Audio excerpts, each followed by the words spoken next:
Thank you. Thank you. I have volunteered my services to our country. Thank you very much, Tea Party Nation. A year ago today, I went to my first Tea Party in Santa Ana, California. Somebody asked me to come down to it, and I said, you know what? I'm not the best at talking about economics, but I think that we're going to have a problem if we want to start talking about founding fathers, the founding documents, what the origins of our country, because the mainstream media is not going to like what you have to say.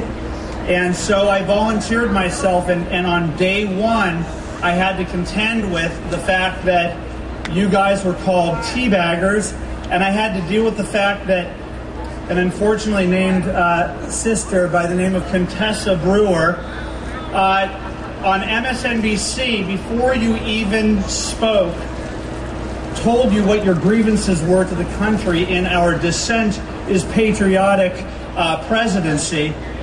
This person took a photo and cut off the head of a black man and asked, is the Tea Party Nation, are the people who are protesting Barack Obama racist? And the person was black. The person was black. She still has a job. MSNBC is still on the air. Janine Garofalo says, racist, racist, racist. This is what they do, my friends. This is what they do. It's evil. Now listen to me. Listen to me. There's irony here. There's irony here, okay? Listen to me. There's irony here. I was a dumb liberal when I was in college. I graduated. And guess what? I watched the Clarence Thomas hearings waiting for the media to take him down because the Democratic Party told me that he was the worst human being in the history of the world. I said, okay, let's take him down because he's a serial sexual harasser. And I watched the media and the Democratic Party ruin that man's life. He did nothing wrong. They just knew he had the wrong politics. The irony is he's an originalist. He's the one who has the values that most resemble this group of people, and they had to take him down. And guess what they did to me, my friends? They activated me. That was it. I go, I'm a conservative. I want to be on that man's team. And the stoic way he sat there, I was like, this is a hero. This is an American hero living the American dream. God bless Judge Clarence Thomas. You deserve that.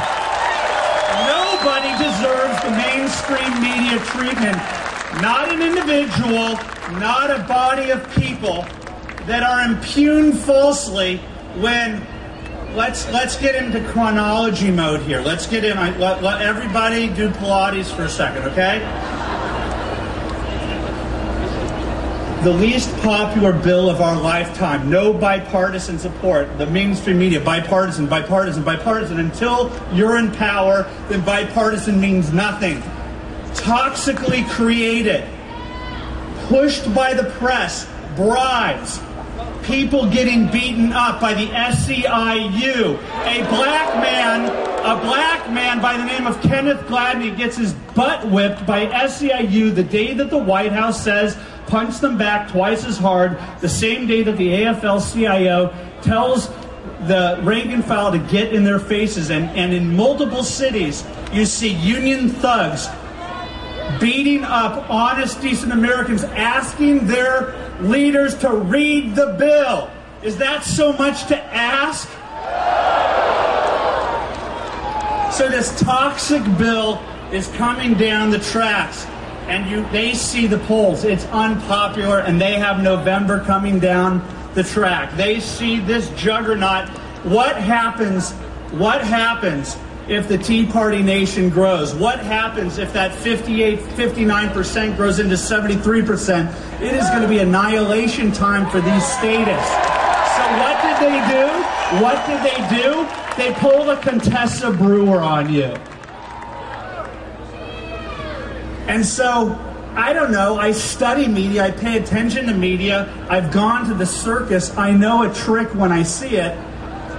And I see Barney Frank walking around. I see the Congressional Black Caucus. I see Sheila Jackson Lee taunting with the V sign. I'm like, what on God's green earth is happening here? A half hour later, you see Nancy Pelosi with a shit-eating grin holding that gavel. This was a stunt. They wanted to provoke you, my friends. They wanted to provoke you, and guess what you did? You did nothing wrong. You did nothing wrong. You said kill the bill. You said kill the bill. But they cut your head off again. And what did they do? Rep. Andre Carson said that I was confronted by 15 different people who said the N-word 15 times in a sea of new media. Everybody put your cameras up in the air. Everybody put your cameras up in the air. Put your cell phones up in the air. Everyone put your cell phones and your Blackberries up in the air. We have a sea of new media here to capture the lies. Look at that, mainstream media, you bullshit artists. You hateful bastards. How dare you impugn these people's reputation?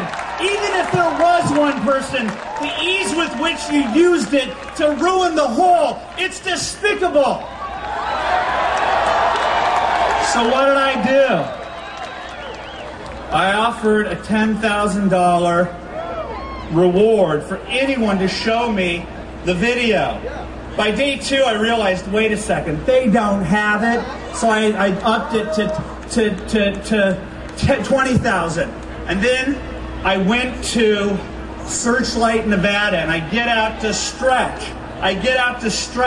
And I see a union thug misdirecting traffic. And I say, why are you doing that, sir? And as I'm doing that, the union thugs throw eggs at the Tea Party Express bus. What are you doing that for? We're the violent ones? You beat up the black guy at Russ Carnahan's place. You bit off somebody's finger in Thousand Oaks, California. You pull the guy's shirt off in Tampa. You're telling us we're the ones who are violent? You're the ones who are violent. And what did they do? They called the police on me. Welcome to the surreal Orwellian world of Saul Alinsky. They accuse you of that which they're guilty of. The people that tried to destroy Clarence Thomas because he doesn't think properly. He hasn't properly gone to the right academy to learn the right progressive values. He is our cautionary tale, Clarence Thomas. We have offered $100,000 and they've come up with absolutely nothing, and they're in retreat mode. We have the power to change the narrative in this country. The new media is taking over where the old media failed. Yes, they failed, my friends. Yes, they failed. Your obligation is to keep the fight up and not to allow for the Alinsky tactics to get you back into that 1998, 2003, 2008 mode of sitting and just buying stuff on the Home Shopping Network. Our consumer past is our fault. All we did was spend, and we did not pay attention. I don't care when the Tea Party movement was born. It needed to be born, and if the mainstream media is going to try and defeat it, your obligation is to find your neighbor and your neighbor's neighbor and get your kids involved, because these people did what they did in Hollywood 40 years ago. They shut up the opposition. If we sit down and shut up, we lose America. What are you going to do about it? Thank you very much.